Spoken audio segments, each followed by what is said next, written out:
네, 안녕하세요. 저는 여러분과 1년 동안 국어 수업을 함께 할 국어교사 박은영입니다. 만나서 반갑습니다. 네, 이번 시간에는 교과서 186쪽 소단원 2 조선의 얼 광화문 들어가 보도록 하겠습니다. 네, 이번 시간에는 광화문에 관련된 글을 읽고 읽기라는 것이 자신이 속한 사회문화적인 배경, 상황을 이해할 수 있다는 것, 또 읽기를 통해서 다른 사람들과 소통을 하면서 상호작용을 하면서 의미를 만들어 갈 수 있다라는 것을 학습 목표로 삼고 수업을 하겠습니다. 친구들도 학습 목표를 잘 염두에 두면서 수업을 따라와 주시기 바랍니다. 네, 아래의 생각 열기 함께 해보겠습니다. 사진이 나와 있는데 사진은 비밀 독서단이라는 프로그램의 한 장면이라고 합니다. 매주 책을 읽고 그에 대한 여러 인물들의 의견을 서로 공유하는 독서 토론의 현장이다라고 볼 수 있겠습니다. 여러분들도 중학교 때 독서 토론 활동을 많이 해봤을 것 같은데요. 자, 여기서 사람들은 왜 책을 읽고 그 책에 대해서 서로 이야기를 나눌까? 그 이유에 대해서 한번 생각을 해 봅시다. 우선 독서라는 활동은 작가와 독자가 나누는 대화라고 볼 수 있습니다. 작가는 자신의 경험이라든지 자신만의 생각, 그리고 자신의 문학적 감수성 이런 것들을 글에 담아서 글을 매개로 하여 독자에게 전달합니다. 그러면 이 독자는 그 글을 읽으면서 내용을 이해하고 공감하거나 나는 그렇게 생각하지 않는데 반대하면서 여러 가지 감상을 하면서 이 작가와 대화를 거칩니다. 작가와 독자가 1대1로 대화하는 과정이 바로 독서다라고 우리가 흔히 알고 있는데 이 그림에서 나오는 것처럼 독서 토론, 여러 명이서 이야기를 하는 과정이 왜 필요할까? 한번 생각을 해 봅시다. 그런데 사람들은 같은 글을, 같은 책을 읽더라도 자신이 살아온 성장 배경이라든지 자신의 가치관, 그리고 자신이 처한 상황이 모두 다 제각기 다르기 때문에 같은 글을 읽더라도 그에 대해서 해석하는 바, 그리고 자신이 느낀 바는 동일하다라고 볼 수 없습니다. 그렇다면 하나의 책을 가지고 다양한 의견을 공유해 본다면 그 책에 대해서 좀 더 넓게 그리고 깊이 있게 이해하는 데 도움이 되지 않을까요? 그래서 사람들이 책을 읽고 서로 이야기를 나눈다라고 볼 수 있을 것 같습니다. 정리를 한다면 사람들의 경험, 가치관, 상황이 다르기 때문에 다양한 이해를 할 수 있고 그래서 좀 더 폭넓은 그리고 깊이 있는 이해에 도움을 주기 때문에 우리는 이러한 토론 활동을 한다라고 볼 수 있겠습니다. 네, 그러면 옆의 187쪽으로 넘어가서 알아두기 함께 보겠습니다. 알아두기는 아까 살펴본 학습 목표와 관련한 내용입니다. 읽기란 무엇인지에 대해서 좀 더 살펴보겠습니다. 먼저 2번 의미 구성 과정으로서의 읽기부터 함께 보겠습니다. 같이 읽어보겠습니다. 독자는 글을 읽으면서 글의 의미를 이해하기 위한 의미 구성 과정을 거쳐야 한다. 단어와 문장의 의미는 무엇인지, 글의 전개 과정은 어떠한지, 글의 주장 등은 타당한지 등을 파악하며 능동적으로 읽을 때 독자는 글의 의미를 더 잘 이해할 수 있다. 단순한 사실 이해의 수준에서 나아가 글의 의미를 구성하며 능동적으로 글을 읽으면 자신만의 관점을 형성할 수 있고 이로써 다른 사람들과 원활하게 소통할 수 있다. 여러 가지를 파악하면서 능동적으로 글을 읽으면 자신만의 관점을 형성하면서 이를 바탕으로 다른 사람들과 원활하게 소통할 수 있다라고 이야기를 하고 있습니다. 자, 읽기를 할 때 우리는 단어의 의미가 어떻게 되는지, 그 단어가 모인 문장의 의미, 그리고 문단의 핵심 내용이 무엇인지, 더 나아가서 글 전체의 내용이 무엇인지를 판단하면서 읽겠죠. 그리고 글이 주제를 전달하기 위해서 어떻게 이야기를 풀어나가고 있는지, 글의 전개 방식이 무엇인지에 대해서 판단하는 것도 도움이 됩니다. 이 글의 전개 방식은 글의 갈래별로 다르니까 갈래별 지식을 습득하면 이해하는데 좀 더 도움이 되겠죠. 그리고 글쓴이가 이야기하는 주장과 이 근거가 타당한지, 타당성, 그리고 그 근거가 믿을 만한지, 신뢰성 등을 판단하면서 읽어야 한다라는 겁니다. 이런 여러 가지 것들을 능동적으로 따져가면서 읽을 때 독자들은 자신만의 관점을 형성할 수 있다. 이 자신만의 관점을 형성한다라는 것이 바로 의미를 구성한다라는 이야기입니다. 자, 내가 글을 읽고 의미를 구성한 다음에야 그 의미를 가지고 다른 사람들과 이야기를 나눌 수 있겠죠. 그러면 위 1번으로 넘어가겠습니다. 사회적 상호작용으로서의 읽기. 읽기는 독자가 자신만의 독창적인 의미를 구성하는 과정이 아니라 독자가 속한 구체적인 상황과 사회문화적인 맥락 속에서 다른 구성원들과 상호작용하며 의미를 구성하는 과정이다. 예컨대 독자는 사회적 문제를 다룬 글을 읽고 자신이 처한 상황이나 사회문화 및 역사적 배경을 고려하여 그 문제에 관한 자신의 관점을 형성한다. 그리고 자신의 생각을 다른 사람과 공유하고 나아가 여론을 형성하기도 한다.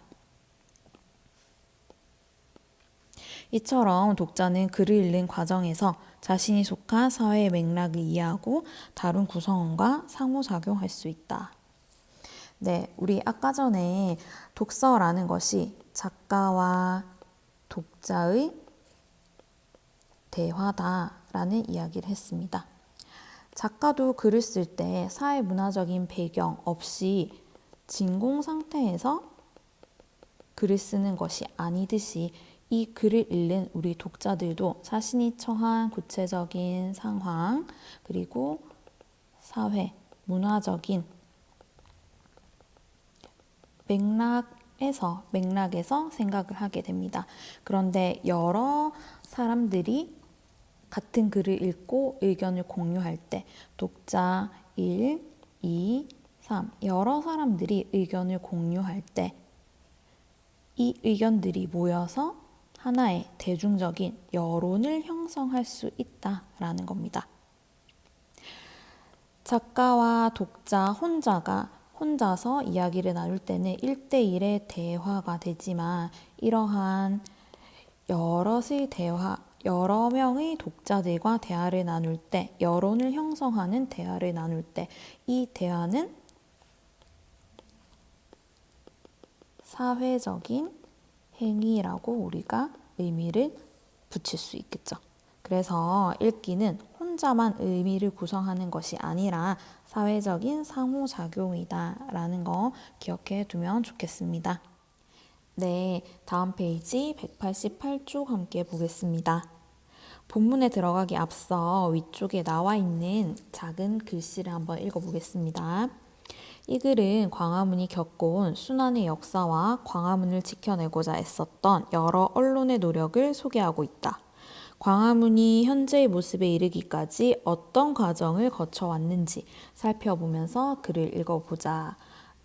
자, 이런 안내 글을 통해서 우리는 이 글을 읽을 때 무엇에 중점을 두고 읽어야 하는지 도움을 받을 수 있겠죠. 광화문이 시간의 흐름에 따라 어떤 역사를 거쳐왔는지를 찾아보면서 글을 읽도록 해봅시다. 그럼 본문을 보기에 앞서 간단한 영상을 하나 보도록 하겠습니다.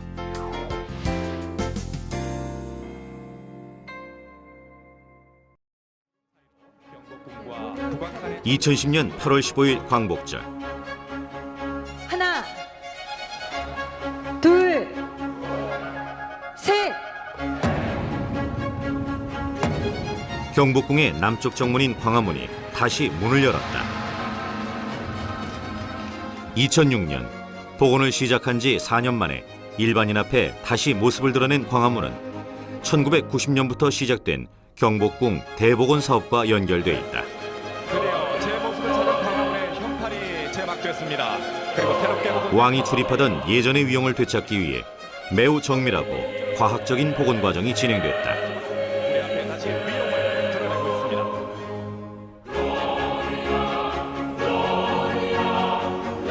광화문은 그동안 순환을 겪어왔다. 일본에 의해 위치가 틀어지기도 했고 한국 전쟁으로 소멸될 위기에 처했었다. 전쟁의 포화로 무너졌던 광화문이 복원된 것은 1968년. 그러나 당시의 복원 기술로는 많은 한계가 있었다. 1968년도 복원하면서 또 콘크리트로 복원된 그런 우리 전통 한식 건축이 아닌 콘크리트 건물로 복원이 됐습니다. 그래서 제 자리와 제 모습을 찾는 게 가장 식파 문제였습니다. 일본에 의해 지어진 조선 총독부 건물과 일직선으로 맞추기 위해 3.75도 틀어져 있던 광화문. 그러나 이번 복원으로 인해 광화문은 원래의 자리를 되찾았다.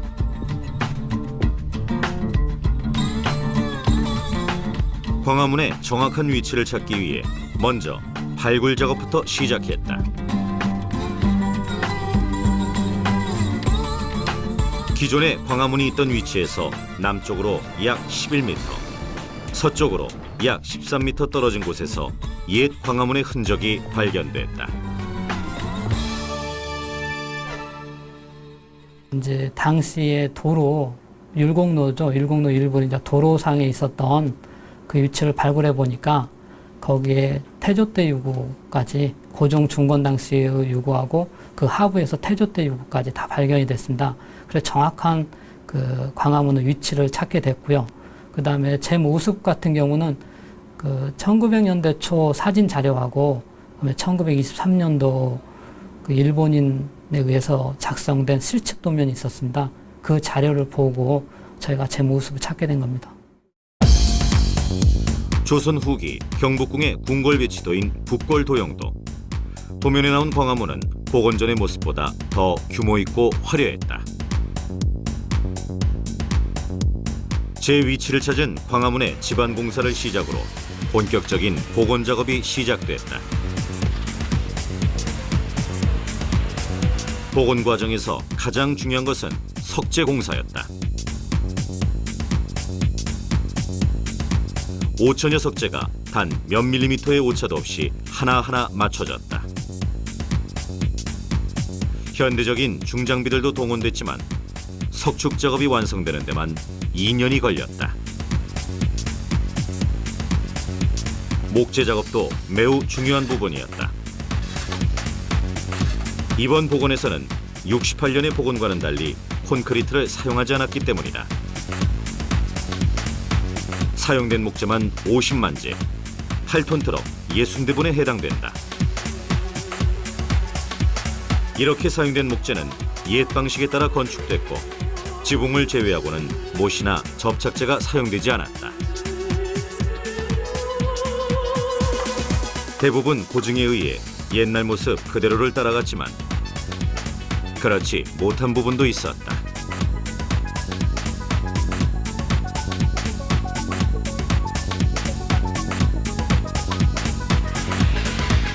고종 때 지어진 광화문 유구와 태조 때 지어진 광화문 유구 위로 70cm 두께의 철근 콘크리트 지반 공사를 했다.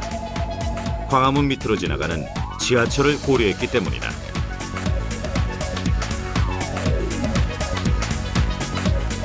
지하철을 또 진동하고 진동도 바로 이제 광화문 바로 지하에 불과 이제 몇 미터 사이를 두고 지하철 3호선이 지나가고 있거든요. 그 진동의 영향이나 그런 것 때문에 저희가 콘크리트로 기초를 구축할 수밖에 없었습니다. 복원을 통해 예전의 아름다움도 되찾았다. 역사적인 고증에 따라 석가래의 굵기도 30% 정도 더 굵어졌고 이중으로 처리된 겹쳐마가 화려함을 더했다. 네, 광화문 복원 과정을 담은 영상 잘 보셨나요?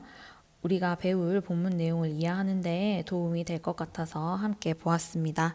그러면 이번 시간 수업은 여기까지 하고 출석 댓글 과제를 소개하겠습니다. 오늘 배운 내용을 제대로 이해한 학생이라면 쉽게 대답할 수 있겠죠. 빈칸에 들어갈 내용을 EBS 온라인 클래스에 댓글로 남겨주시기 바랍니다. 그리고 다음 시간까지 과제가 있습니다. 조선의 얼 광화문 본문 내용을 전체를 읽고 문단별로 중심 내용을 정리해 보는 것이 과제입니다. 글 전체의 내용을 이해를 해야 다음 시간 수업 내용을 이해하는 데 도움이 될 것입니다. 네, 그러면 오늘 수업 듣느라 모두 수고하셨습니다. 감사합니다.